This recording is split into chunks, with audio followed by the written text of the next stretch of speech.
Hello and welcome everyone to AARP Wyoming's Video Voter Guide Series for 2024.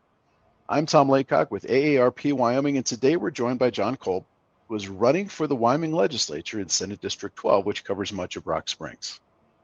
AARP has a proud 40-year history of nonpartisan voter engagement and does not endorse or oppose candidates, nor does AARP make contributions to political campaigns or candidates at any level. Instead, we ask questions so our members understand where the candidates stand on important issues and make their own decisions on Election Day. Today, we'll give Mr. Kolb 3 questions, allowing for a 1 minute and 30-second response to each. Then we'll give Mr. Kolb 2 minutes to make his pitch to the voters of Senate District 12. Mr. Kolb, our first question is this.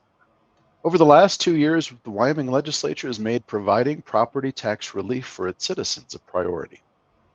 In your view, what is the most effective way to provide relief while balancing revenue needs for our schools, counties, and other entities that rely on property tax to maintain sustainable funding? Tom, thank you for the question. I support targeted property tax relief, and this is a long-term solution to skyrocketing property tax increases. Sweetwater County has seen moderate tax increases over the year, but no one likes to pay more in taxes than needed. A long-term solution is to vote for the constitutional amendment question on this year's ballot to create a new personal property tax class. This is the simplest method of lowering personal property taxes. Any long-term solution must address the revenue loss to our schools and fundamental public services. This is more commonly known as backfilling. This is a list of my supported legislation and the cost for tax relief in 2024, which I believe will bring significant benefits to our community. House Bill 3, long-term homeowners 50% reduction, takes effect in 2025. That has a cost of $5 million a year. HB 4, property tax refund program, cost of $3 million a year. HB 45, a property tax cap at 4%. That has an indeterminate cost. They couldn't figure it out, but we'll soon know. Senate File 89, vets deduction from $3,000 to $6,000. That total cost $8 million a year. And Senate File 54, which was a 25% reduction, but it had a cost of $110 million a year, and it was vetoed by the governor. Those are some of the things that I think bring relief to our citizens and certainly be open to other things to come. Thank you. Thank you. Our second question, Wyoming's population of those aged 16 over grew by 47% from 2010 to 2020, while the state's entire population grew just 2%. We know 64% of all nursing home beds in Wyoming are paid for right now through the state Medicaid program. What do you see as the greatest barrier to helping our older adults age in their homes and communities, and what solutions would you provide?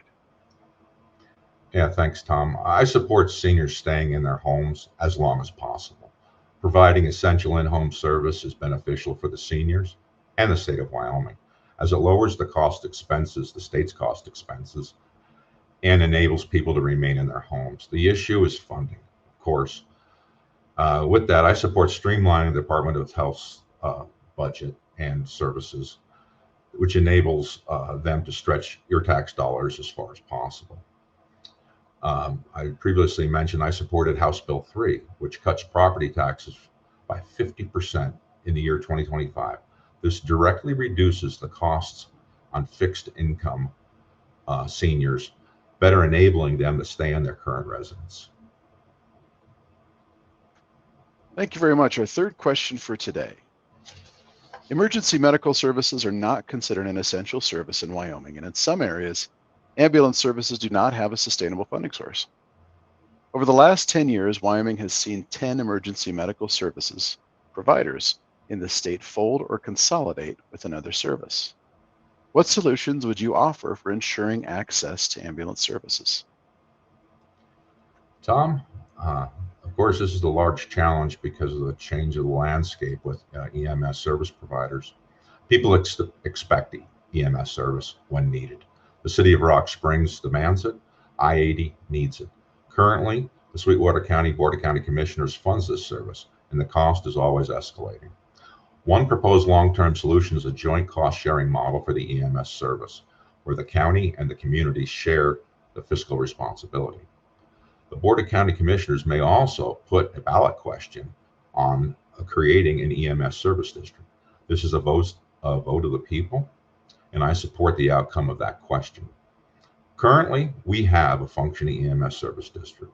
As for the state of Wyoming, the legislature has given local governments the ability to create a EMS service district to provide this service. And I believe those are probably the first avenues that the local governmental entities need to explore and ask that question to their voters on what they expect and what they need for their local communities. But for Rock Springs and north of town and the I-80 corridor, we currently do have a functioning system. Thank you, Tom. Well, thank you, Mr. Kolb. Let's close today by offering you 2 minutes to explain why you believe you're the best person to represent Senate District 12. Tom, I'm a self-made business owner of over 40 years experience, specializing in electrical and petroleum contracting. I have a background in aeronautical engineering and hold a master's electrician's license. My belief in traditional family values is not just a political stance, but a deeply personal commitment. It's reflected in my beautiful wife, Elvira, our 4 children, and 5 grandchildren. My commitment extends to my dedication to public service, evident by my 8 years tenure as a Republican Sweetwater County Commissioner and 4 years as your Republican Wyoming State Senator for District 12. My experience in public elected office has made me an influential conservative and a respected voice in the Wyoming State Senate.